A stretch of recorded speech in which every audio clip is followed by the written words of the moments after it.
The Elves and the Shelves by Joan Aiken.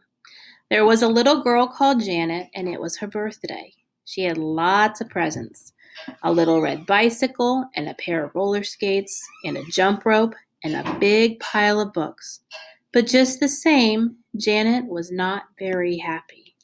Why? Because her mother was away visiting her sick granny, and her daddy, who was a train driver, had to go off and drive his train, and so Janet would be all alone that night. Her daddy gave her a very nice supper: bread and butter and brown sugar and a drink of creamy milk. Then he tucked her up in bed and said, "Shut your eyes and go to sleep, and in no time at all it will be tomorrow, and I shall be home for breakfast." Off he went to drive his train. Janet shut her eyes, but then she opened them again. She didn't like being alone. "Oh," sighed Janet, "I wish I had someone to talk to." Then she heard a queer noise. What could it be? Pitter patter, tip tap, scuffle scuffle, rattle rattle, pitter patter. Janet listened.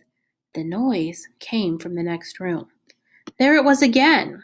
Pitter patter, tip tap, scuffle scuffle, rattle rattle, pitter patter. Janet jumped out of bed and tiptoed to the next room.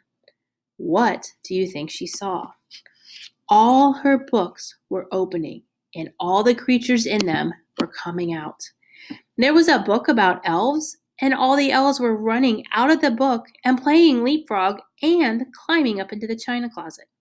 There was a book about mermaids, and all the mermaids were swimming out and diving into the bath. There was a book about penguins, and all the penguins were waddling out and climbing up into the icebox. There was a book about seals, and all the seals were flopping out and pulling each other up into the sink. So when Janet looked, she saw elves in the shelves, mermaids in the bathtub, penguins in the icebox, rabbits in the coal bin, peacocks on the table, and seals in the sink. Wasn't that a funny sight? Enough to make you blink. "Who are all of you?" said Janet, "and what are you doing here?"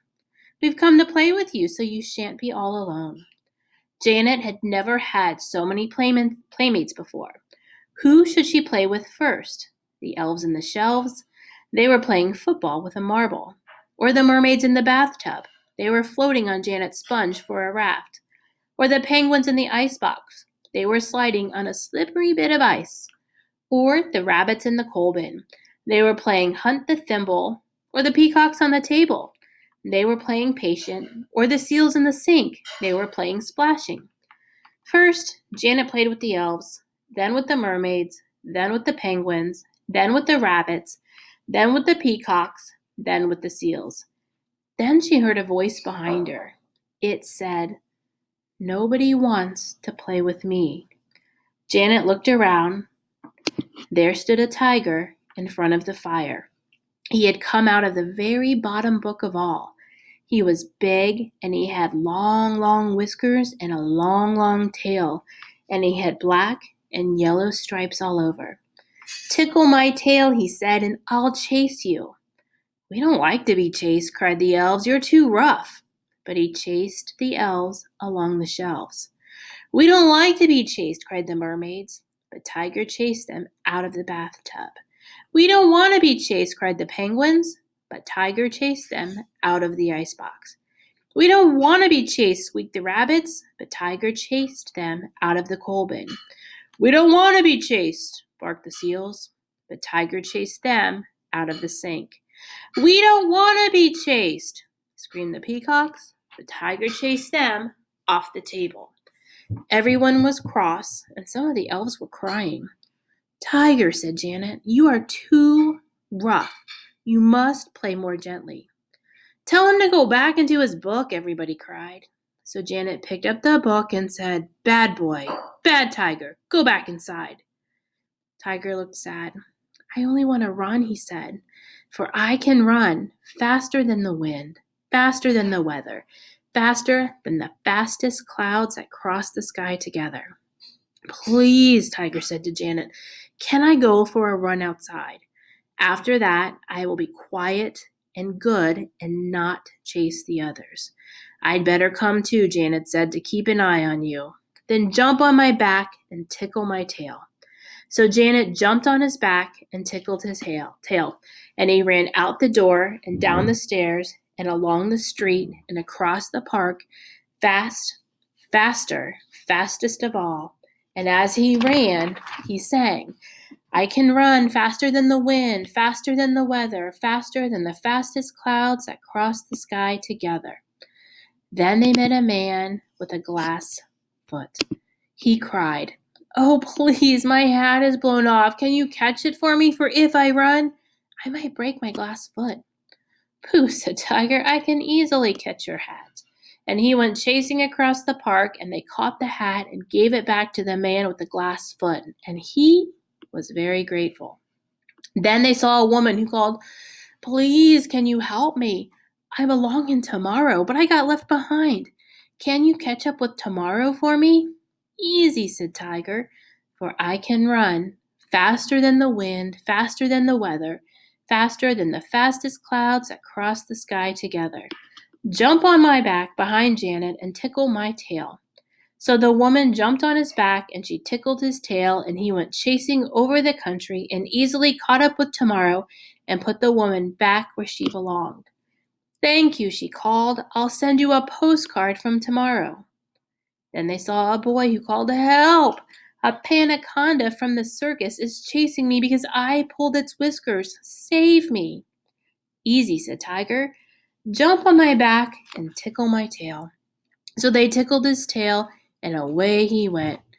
Fast, faster, fastest of all. At first, the panaconda came whistling after, but soon it gave up and went back to sleep in its hole under the merry-go-round. Thank you for saving me, said the boy, and he gave them each a nut and jumped off as they passed by his home. Then Janet said, Goodness, there's the train that my daddy comes home on. Quick, quick, or he'll be home first and wonder where I am.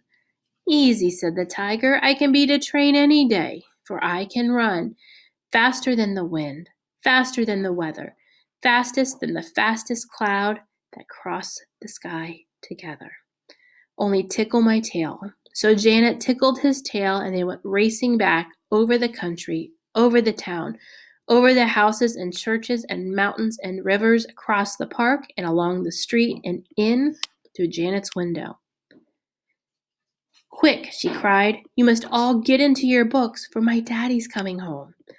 For there were elves in the shelves, mermaids in the bathtub, penguins in the icebox, rabbits in the coal bin, peacocks on the table, and seals in the sink. I will play with you all again tomorrow night, Janet promised. She pushed them all into their books. Tiger was the hardest to push because he was so big. And then she ran next door and jumped into bed and shut her eyes tight. Next thing, she was asleep. And the next thing, she was awake again, and there was her daddy making breakfast. After breakfast, Janet went and looked at her books, but they were quite quiet and still. If it hadn't been for a small, just the smallest footprint on a shelf, just the littlest gold scale in the bathtub, just the tiniest feather in the icebox, and one tiger's whisker on the rug, you would have never guessed that there had been elves in the shelves, mermaids in the bathtub, penguins on the icebox, rabbits in the coal bin, peacocks on the table, seals in the sink, and a big stripy tiger sitting in front of the fire.